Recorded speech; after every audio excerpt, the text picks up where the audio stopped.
The firing of thousands of federal employees at the Department of Defense has been happening. Now, Pete Hegseth and President Trump have promised us they're going to keep the top performers. They're only looking to get rid of poor performers. Has that been happening? Spoiler alert, it hasn't. Let's take a look and see how the cuts have been going. In short, it's a hot mess. Take a Department of Navy employee. He was fired 1 hour before his probationary period expired. So probationary period is typically 12 months. 60 minutes before the clock struck midnight, he received the email. He was terminated. Now, other people in his office, they received 3 weeks. 3 weeks of paid administrative leave so they can look for a job while they're getting paid, but not him. Why not? Because if they waited 60 more minutes, he would be protected by veteran status. There were conversations in the conference room. His leadership was fighting for him, saying this is a good worker, he's a high performer, we need to keep him. But the response was, if we keep him, if we let him work past today, we're not going to be able to fire him.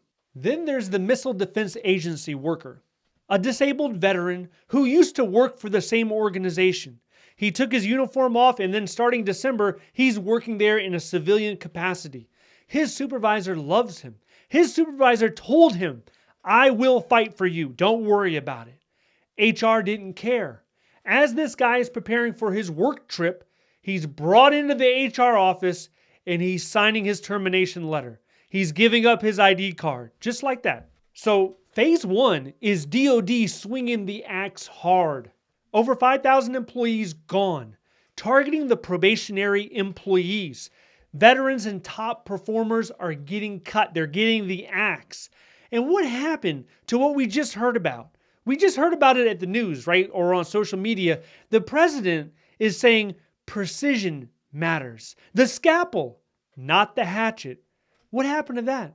Phase 2, the promise meets reality. The stories don't match the script. Pete Hegseth said they're keeping the best. So check out this Defense Health Agency worker. She's not even on probation. Hired in 2023 as a GS-9, finished her probation in March of 2024, promoted to GS-11 in August of 2024 with outstanding reviews, time off, awards, and cash bonuses. Most federal employees, they're able to earn a cash award if they performed above standard. So that's what happened in this situation.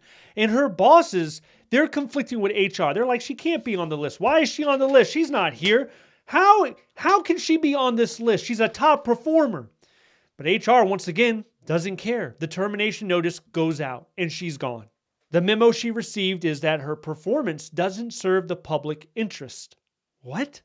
Back to that Navy guy, he was 1 hour away from safety. He did his mid-year self-assessment. His supervisor completed the portion. The commander didn't sign it yet. And then you look at the missile defense vet, he didn't even have a performance review.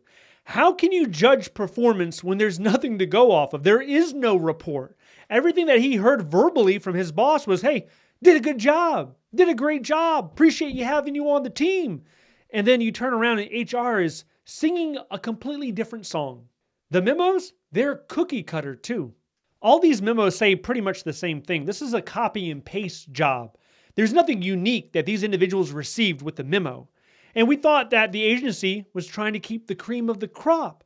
But this is looking more and more like a political purge, just to satisfy the Trump administration, just to show that, hey, I fired thousands of people. I'm trying to downsize the government too. I'm on your side. We're speaking the same language. After President Trump was sworn in, he signed an executive order. He signed a lot of executive orders, but there's this one that mentions Next Generation Missile Defense Shield.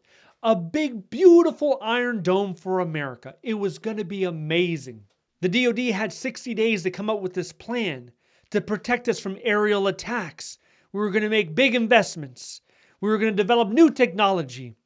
And the agency, the sub-agency, the Missile Defense System sub-agency, that's the one that's experiencing cuts. So you have this ambitious plan, but now you're chopping away at your workforce. They're actually slashing the workforce right when the workload's about to explode. The MDA vet that we just talked about, he said, you're not going to get all that if you slash the team. You can't fire everyone and quadruple the work. He was a perfect fit. He knew the mission. He loved the job. He was a top performer. So now we're going to build this massive shield, this missile shield with the skeleton crew. Is that going to work? All right, will there be gaps? Maybe you're going to have to find contractors to plug those gaps. DoD has to figure out what is next because this is just 5,000, right? 5,000 is a big impact in the grand scheme of things because those are 5,000 families that now have to scramble and figure out what's next. But there's much more coming. 5 to 8% cuts, that's the goal. And for an agency as big as DoD, you're talking about 40 to 64,000 federal workers that are going to be out of the job. And some of the workers that have been fired, they said, even if they offer me my job back, I don't know if I'm going to take it. I don't want to risk losing it again.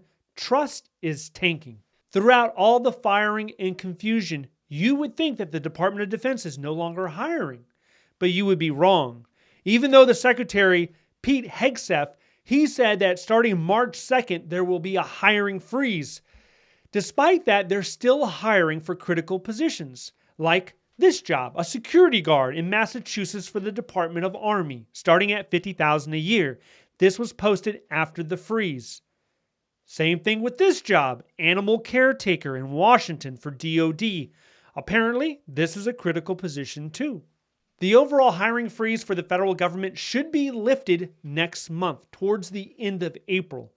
All agencies should be hiring again, except Internal Revenue Services. IRS, they want to completely starve that agency, so they're not going to be hiring. Everyone else should be hiring in some capacity. Now, here's the thing I don't understand. Maybe you can help me out.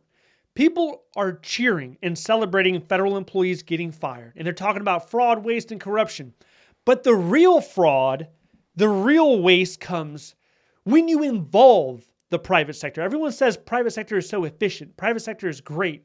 But when you involve the private sector, that is when you're paying $60,000 for a bag of washers or a bag of screws.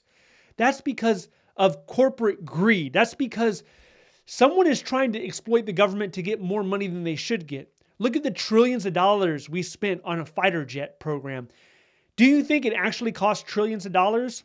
A lot of the defense contracting companies, they're maximizing profits. That is the sole objective of a private sector company because without profits, they starve and die. So they want profits. They want to exploit situations in order to maximize profits. And sometimes it doesn't matter the morality of the situation.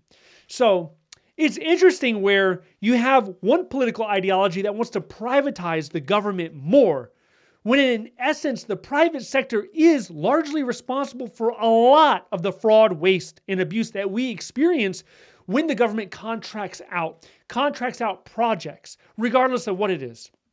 And anytime that there's tax dollars out in the open, you better believe there will be all types of organizations fighting to get it.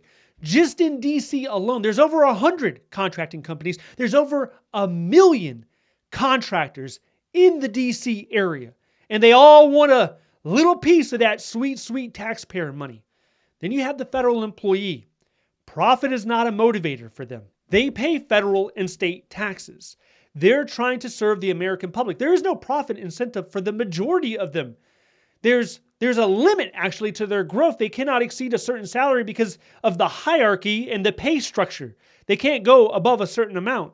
And many of them, they're just earning probably between 50, 60, 70,000 in the DC area. Yeah, it's a lot more because the cost of living is crazy here. But to the credit of DOGE, they're not just focusing on cutting federal employees, they're also focused on cutting contracts. But that's where things get tricky because behind every contract is somebody in Congress. The contractors have lobbied Congress so much at this point that people in Congress are dependent upon the defense contracting companies. Those are the people that donate to their campaigns by the millions of dollars. If that money dries up, who's paying for their political campaigns? So it's going to be real tricky to see if Elon Musk and DOGE can actually pull that part off. Talking about cuts, reduction in force, there's a new AI tool that's been developed by the Trump administration, specifically DOGE. It's called AutoRIF, an automated reduction in force tool. It's AI, and it might be used to get rid of thousands of jobs. If you want to know more about that, I want you to watch this video next. If you need a federal resume example, check out the links down below. Thank you so much for watching. I'll see you in the next one.